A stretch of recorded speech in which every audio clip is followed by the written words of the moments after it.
네, 다 찾으신 것 같은데요. 다니엘 10장 10절부터 21절 제가 봉독해 드리도록 하겠습니다. 한 손이 있어 나를 어루만지기로 내가 떨었더니 그가 내 무릎과 손바닥이 땅에 닿게 일으키고 내게 이르되 큰 은총을 받은 사람 다니엘아, 내가 내게 이르는 말을 깨닫고 일어서라. 내가 내게 보내심을 받았느니라 하더라. 그가 내게 이 말을 한 후에 내가 떨며 일어서니 그가 내게 이르되 다니엘아, 두려워하지 말라. 내가 깨달으려 하여 내 하나님 앞에 스스로 겸비하게 하기로 결심하던 첫날부터 내 말이 응답받았으므로 내가 내 말로 말미암아 왔느니라. 그런데 바사 왕국의 군주가 21일 동안 나를 막았으므로 내가 거기 바사 왕국의 왕들과 함께 머물러 있더니 가장 높은 군주 중 하나인 미가엘이 와서 나를 도와주므로 이제 내가 마지막 날에 내 백성이 당할 일을 내게 깨닫게 하러 왔노라. 이는 이 환상이 오랜 후의 일임이라 하더라. 그가 이런 말로 내게 이를 때 내가 곧 얼굴을 땅에 향하고 말문이 막혔더니 인자와 같은 이가 있어 내 입술을 만진지라. 내가 곧 입을 열어 내 앞에 서 있는 자에게 말하여 이르되 내 주여, 이 환상으로 말미암아 근심이 내게 더하므로 내가 힘이 없어졌나이다. 내 몸에 힘이 없어졌고 호흡이 남지 아니하였사오니 내 주의 이 종이 어찌 능히 내 주와 더불어 말씀할 수 있으리이까 하니, 또 사람의 모양 같은 것 하나가 나를 만지며 나를 강건하게 하여 이르되 큰 은총을 받은 사람이여, 두려워하지 말라. 평안하라. 강건하라. 강건하라. 그가 이같이 내게 말하매 내가 곧 힘이 나서 이르되 내 주께서 나를 강건하게 하셨사오니 말씀하옵소서. 그가 이르되 내가 어찌하여 내게 왔는지 내가 아느냐. 이제 내가 돌아가서 바사 군주와 싸우려니와 내가 나간 후에는 헬라의 군주가 이를 것이라.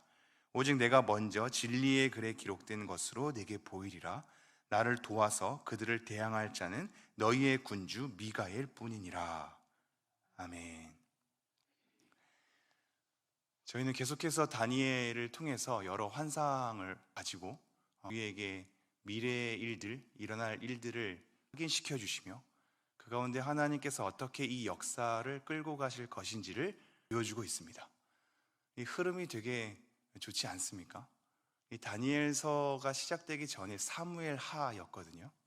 사무엘 하에서 우리가 계속 확인하는 것은 인간의 어떤 모략이 있을지라도, 뒤에 배후에 어떤 음모가 있을지라도, 어떤 사람의 배신이 있을지라도, 다임 모르게 진행되는 하나님을 거역하는 일이 일어날지라도, 다임마저도 하나님 앞에 넘어지고 범죄할지라도, 하나님께서 다윗을 향한 약속, 다윗을 통해서 견고히 세워져 가려는 그 나라는 무너지지 않거든요.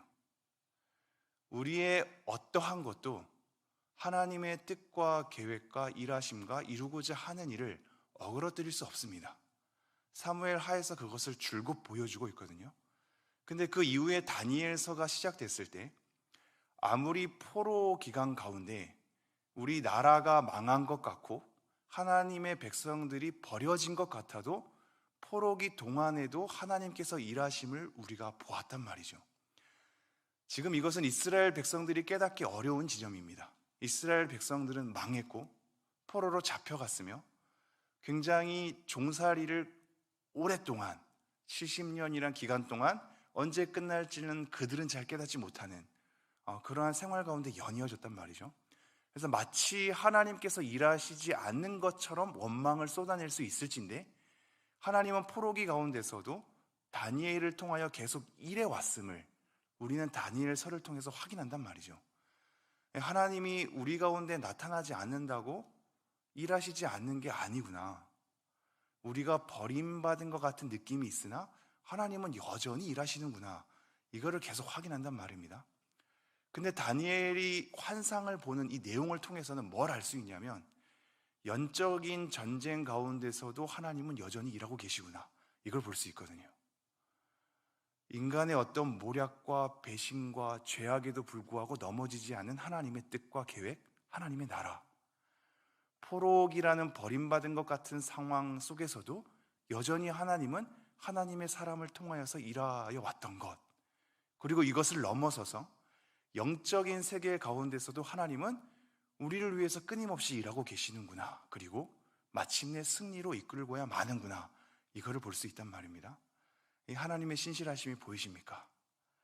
여전히 일하시고 여전히 하나님의 뜻을 세워 나가시며 여전히 견고한 하나님의 나라를 우리에게 약속하고 있는 이 내용들을 보면서 하나님을 더 높이셔야 합니다. 이 10장의 내용도 우리에게 그것을 보여주고 있단 말이죠. 제가 다시 한번 10절 읽겠습니다. 한 손이 있어 나를 어루만지기로 내가 떨었더니 그가 내 무릎과 손바닥이 땅에 닿게 일으키고. 지금 이 다니엘이 언제 환상을 봤는지도 굉장히 재미난 부분이거든요. 다니엘이 언제 환상을 받았냐면 우선은 10장 1절을 제가 보죠. 바사왕 고레스 제3년에 한 일이 벨드사살이라 이름한 다니엘에게 나타나는데 그 일이 참되니 곧 큰 전쟁에 관한 것이라. 다니엘이 그 일을 분명히 알았고 그 환상을 깨달으니라. 지금 다니엘은 고레스 3년에 이 환상을 봤습니다. 아직까지도 이 포로 생활 가운데 총리로 일했으니까요, 계속해서 일을 하고 포로 귀환을 하지 않았다라는 거거든요. 다른 사람들이 포로 귀환할 때 물론 1차, 2차, 3차로 나누어져 포로 귀환을 했지만 그 가운데 다니엘은 포로 귀환을 바로 하지 않았다는 것을 볼 수 있습니다.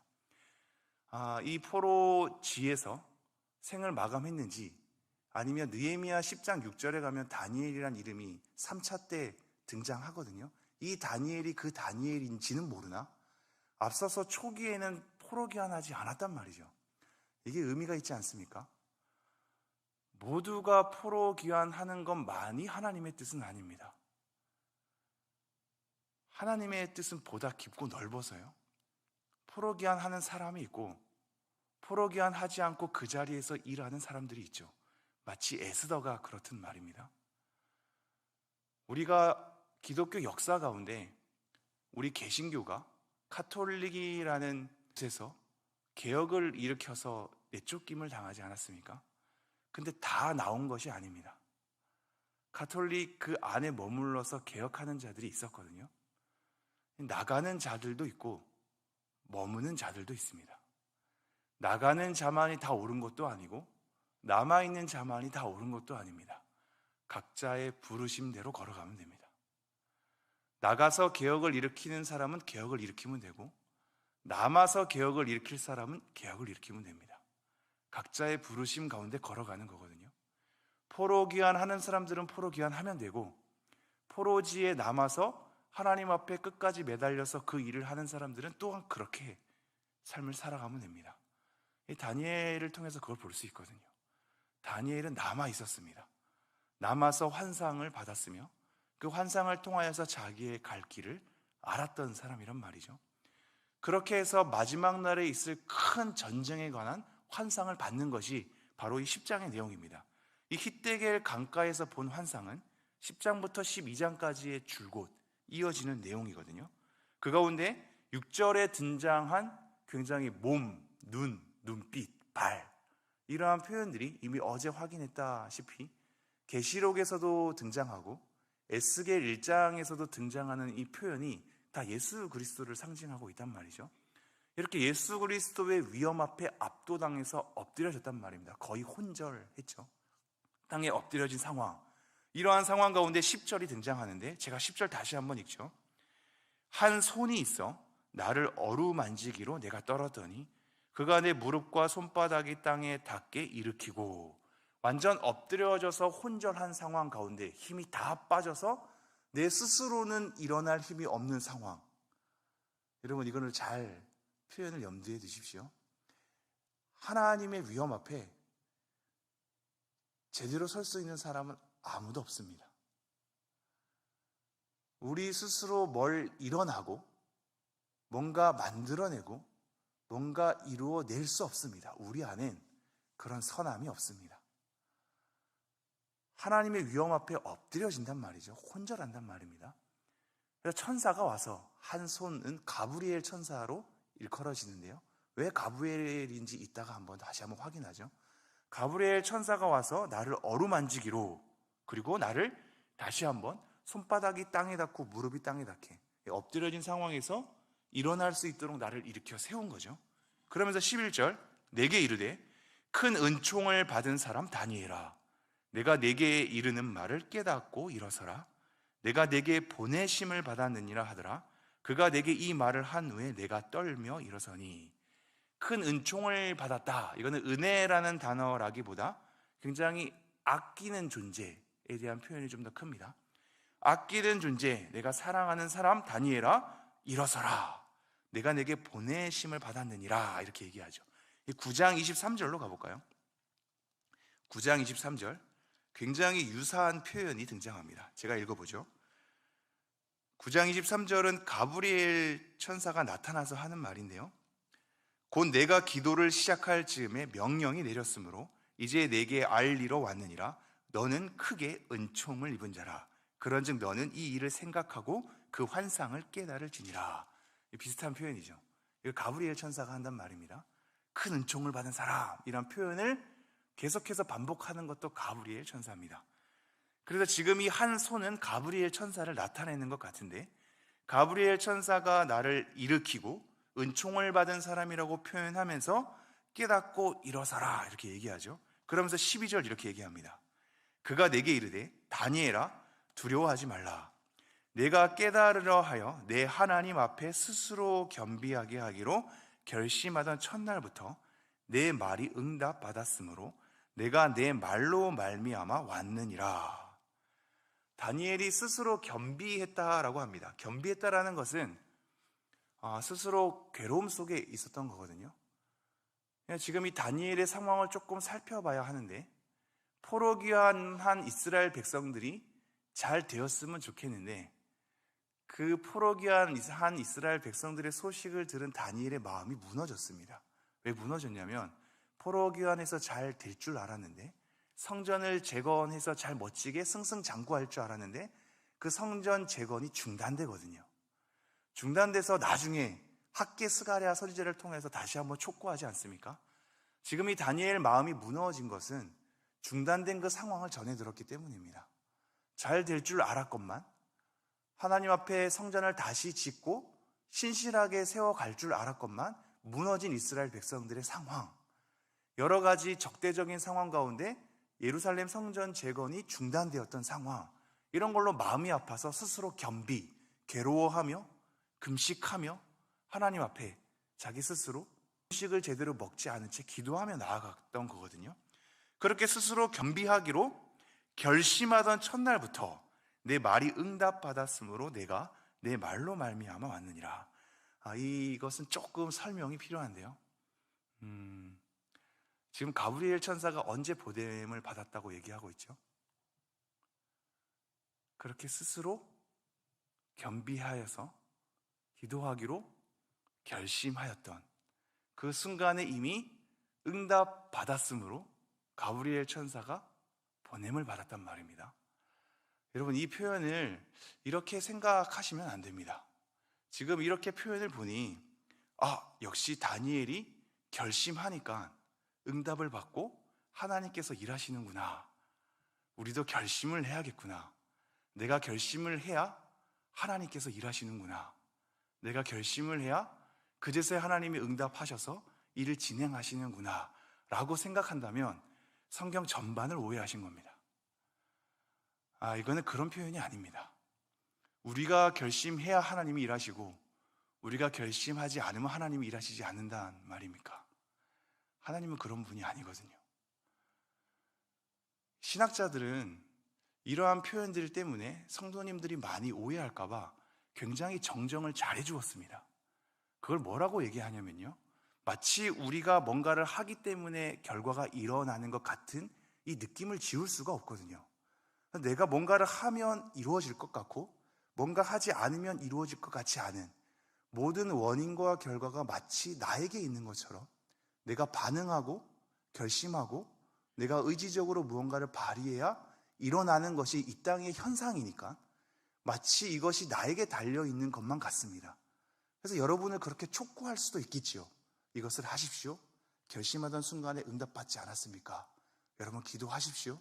이렇게 촉구할 수도 있을 겁니다. 그런데 지금 이 원인을 수많은 기독교 전통 가운데 어떻게 정리를 했냐면요, 도구적 원인이란 표현으로 정리를 했습니다. 도구적 원인이란 말입니다. 도구적 원인이란 표현의 뜻은 뭐냐면, 실질적으로 근본적인 원인과 진짜 그 원인을 가져오는 그 시초는 하나님입니다. 하나님께서 그 일을 진행하고 계획하시고 뜻을 세우시며 일으키시는데, 우리의 결심과 우리의 노력과 우리의 반응과 우리의 의지를 도구로 사용하시는 겁니다. 그럼 이 표현이 어떻게 읽히죠? 내가 뭔가를 해야 하나님이 일하신다는 걸로 읽히지 않고, 내가 결심하였더니 하나님께서 그 결심을 도구적 원인으로 삼아 하나님이 일을 진행하셨다라고 읽히죠. 이게 따라오실는지요? 이 땅의 모든 것은 도구적 원인입니다. 우리가 기도해야 일하는 게 아니라, 기도한 것을 하나님께서 원인으로 삼으시면 일하시게 되는 겁니다. 하나님께서 뜻을 품고 계시고 계획이 있으시고 하나님의 신실하심으로 일을 펼쳐나가시는데, 우리의 행위와 우리의 노력과 우리의 결심을 하나님께서 도구적으로 사용하시면 이 땅에 현상적으로 원인이 되는 것이고, 도구로 사용하지 않으시면 아무런 일이 일어나지 않는 겁니다. 이거를 제발 여러분의 신앙 가운데 잘 정돈해 주십시오. 우리가 하나님보다 위대한 사람인 것처럼, 하나님이 마치 우리를 뒤따라오는 것처럼 여기시면 안 됩니다. 그건 하나님을 경외하는 것이 아닙니다. 하나님은 우리 생각보다 높으시거든요. 우리의 행함보다 깊으신 분입니다. 우리의 죄악보다 크신 분이며, 우리 존재가 따라갈 수 없어서 마치 인자가 드러났을 때 우리는 엎드러질 수밖에 없는, 힘이 빠질 수밖에 없는, 고꾸라 넘어질 수밖에 없는 존재입니다. 스스로 일어날 힘이 없거든요. 그런데도 우리가 결심해서 기도했더니 하나님께서 그것을 도구로 사용해 주시는 겁니다. 도구로 사용해 주시면 원인이 되는 것이고, 도구로 사용해 주시지 않으면 끝나는 겁니다. 이거를 마치 우리가 궁극적인 원인인 것처럼, 내가 이것을 해야 이 일이 일어나는 것처럼 생각하신다면 그건 오해하신 겁니다. 도구적 원인, 이 표현을 기억해 주십시오. 이 땅의 모든 행위, 우리가 마음먹는 모든 것, 하나님 앞에 반응하는 모든 것은 도구적 원인입니다. 하나님께서 도구로 사용하시는 원인이란 말입니다. 하나님은 크시기에, 위대하시기에 하나님께서 그것을 사용해야 일어나는, 우리의 결단과 기도를 하나님께서 도구로 사용해야 일어나는 그러한 일들로 하나님께서 이 역사를 진행해 나간다는 것을 여러분이 꼭 명심하셨으면 좋겠습니다. 그러면서 13절 이렇게 흘러가죠. 그런데 바사 왕국의 군주가 21일 동안 나를 막았으므로 내가 거기 바사 왕국의 왕들과 함께 머물러 있더니 가장 높은 군주 중 하나인 미가엘이 와서 나를 도와주므로. 지금 이 바사 왕국의 군주가 누구인가를 생각할 때, 지금 13절의 뒷부분에 보면 가장 높은 군주라고 하면서 미가엘을 지칭하지 않습니까? 그러므로 바사 왕국의 군주는 바사의 왕이 아닙니다. 미가엘이 군주란 표현을 사용했기 때문에 바사 왕국의 군주는 영적인 존재입니다. 즉 악한 영들을 대변하는 사탄이라고 여길 수 있는 존재란 말입니다. 다니엘이 기도를 함으로 결심하였더니 하나님께서 그것을 도구적 원인으로 삼아 가브리엘 천사를 보내십니다. 보내는데 악한 영이 가브리엘 천사를 막았단 말이죠. 그래서 지금 이 10장 초반절에 보면 다니엘이 새 일해 동안 기도하지 않습니까?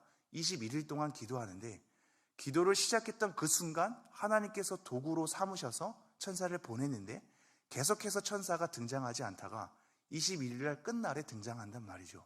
이거는 악한 영이 나를 막았다라는 표현을 쓰고 있습니다.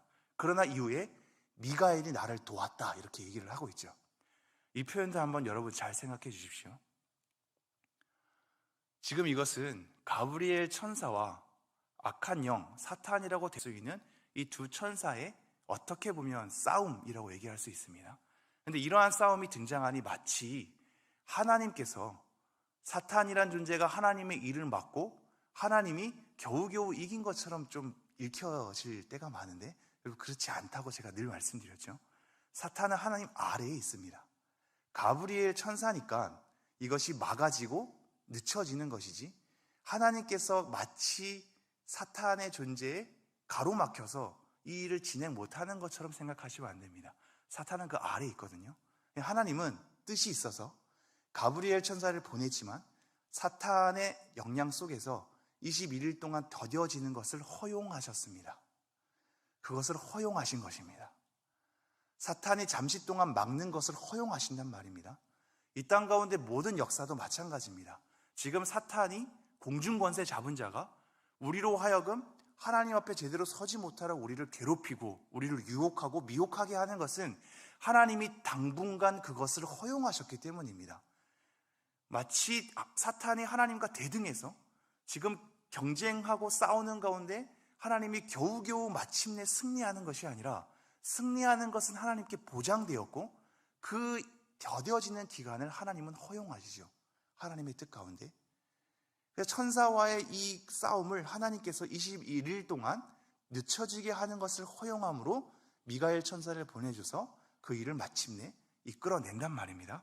그래서 14절, 이제 내가 마지막 날에 내 백성이 당할 일을 내게 깨닫게 하러 왔노라. 이는 이 환상이 오랜 후의 일임이라 하더라.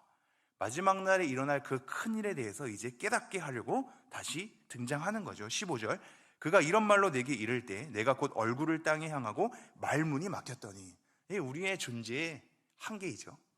등장하니 또 말문이 막힙니다. 그때 16절, 인자와 같으니, 이때는 예수 그리스도가 아니라 또 다른 천사인데요, 인자와 같은 이가 있어 내 입술을 만진지라 내가 곧 입을 열어 내 앞에 서 있는 자에게 말하여 이르되, 내 주여 이 환상으로 말미암아 근심이 내게 더함으로 내가 힘이 없어졌나이다. 우리 존재의 연약함을 계속 확인하십시오. 17절, 내 몸에 힘이 없어졌고 호흡이 남지 아니하였사오니 내 주의 이 종이 어찌 능히 내 주와 더불어 말씀할 수 있으리까. 우리는 하나님 앞에 말씀할 수 있는 존재로서 서지도 못하는 존재들입니다. 힘이 빠지고 말문이 막혀서 더 이상 그 위험 앞에 설 수도 없는 존재거든요. 그러니 18절, 또 사람의 모양 같은 것 하나가, 이건 앞서 가브리엘을 얘기한 거죠. 모양 같은 것 하나가 나를 만지며 나를 강건하게 하여 이르되, 큰 은총을 받은 사람이여 두려워하지 말라. 평안하라. 강건하라. 강건하라. 그가 이같이 내게 말하매 내가 곧 힘이 나서 이르되, 내 주께서 나를 강건하게 하셨사오니 말씀하옵소서. 우리는 그 말씀을 들을 수 있는 것이 우리에게 힘을 주었기 때문에 가능하거든요. 말씀을 듣는 것조차 우리가 어떤 스스로의 힘으로 들을 수 없단 말입니다. 힘을 줘서 일으키니 그제서야 다시 말씀을 들을 수 있는 준비가 되죠. 그러니 20절, 그가 이르되 내가 어찌하여 내게 왔는지 내가 아느냐. 이제 내가 돌아가서 바사 군주와 싸우려니와 내가 나간 후에는 헬라의 군주가 이를 것이라. 바사 왕국 이후에 헬라라는 그리스 나라가 쳐들어와서 또다시 그 악한 영들과 더불어서 싸울 것임을 미리 예고하고 있죠. 21절, 오직 내가 먼저 진리의 글에 기록된 것으로 내게 보이리라. 나를 도와서 그들을 대항할 자는 너희의 군주 미가엘 뿐이니라. 정리하겠습니다. 제가 성경 구절을 계속 확인하는 것은 이 성경 구절 하나하나가 중요하기 때문입니다. 하나님의 뜻을 쫓아가야 되고 이 한 구절에서 풍겨지는 하나님의 마음을 읽어내야 하거든요. 오늘 우리는 두 가지만 먼저 기억하죠. 첫 번째는 이 땅의 현상이 다가 아니라는 사실. 우리는 지금 여러 우여곡절을 겪고 있고 하나님께서 마치 일하시지 않는 것처럼 더뎌지는 현상, 기도를 해도 일방적으로 쏟아내는 것 같고 우리에게 느껴지는 것은 하나님의 침묵이 더 많은 것만 같아서 때론 답답하기도 하고, 이 땅 가운데 불의가 승승장구하는 것 같아서 하나님의 공의는 어디 갔습니까? 한탄하기도 하고, 하나님의 백성이 마치 버림받은 것처럼, 우리 교회가 경건하고 거룩하게 서지 못하는 것처럼 그 가운데에서 우리는 힘이 빠지고 넘어지고 자빠질 때가 많으나, 이 현상이 다가 아닌 것은 영적인 정쟁 가운데 계속해서 하나님은 하나님의 신실하심으로 우리를 이끈다는 사실입니다.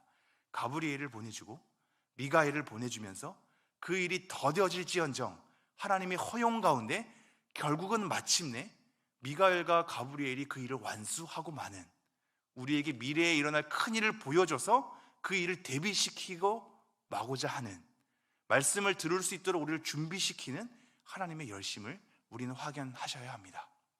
그리고 두 번째, 우리가 이 땅 가운데 결심해야죠. 기도해야죠. 하나님 앞에 선을 나타내야죠. 반응해야죠. 하지만 그 모든 것은 도구적 원인입니다. 우리가 그것을 해야만 하나님이 마치 그 다음에 일하시는, 우리가 제1원인이고 하나님이 그 다음에 일하시는 도구쯤이 아니라 우리가 도구란 말입니다. 하나님께서는 우리의 결단을 사용하시는 것이고, 우리의 기도를 사용하시는 것이고, 우리의 열심을 사용하는 것이고, 우리의 선함을 사용하는 것이고, 우리의 반응을 사용하시는 겁니다. 하나님이 사용해야 일이 일어납니다. 사용하지 않으면 끝이란 말입니다. 모든 것은 도구적 원인입니다. 하나님, 오늘도 우리의 기도를 사용해 주십시오. 하나님, 제가 결단하건대 하나님이 결단을 사용해 주십시오. 그래야 하나님께서는 그 결단을 사용하셔서 하나님의 일을 이끌어 나가십니다. 이 두 가지를 생각하면서 영적인 전쟁, 우리의 모든 것을 도구적으로 사용하신 하나님의 일하심, 이 두 가지를 생각하며 여전히 하나님 앞에 붙드시고 기도하시고 하나님의 크심을 확인하시고 이 땅의 현상이 다가 아님을 기억하시며 영적인 전쟁이 계속해서 일어나고 있다는 것을 명심하시면서 하나님의 도우심을 구하며 나가는 여러분 되기를 간절히 소망합니다. 기도하겠습니다.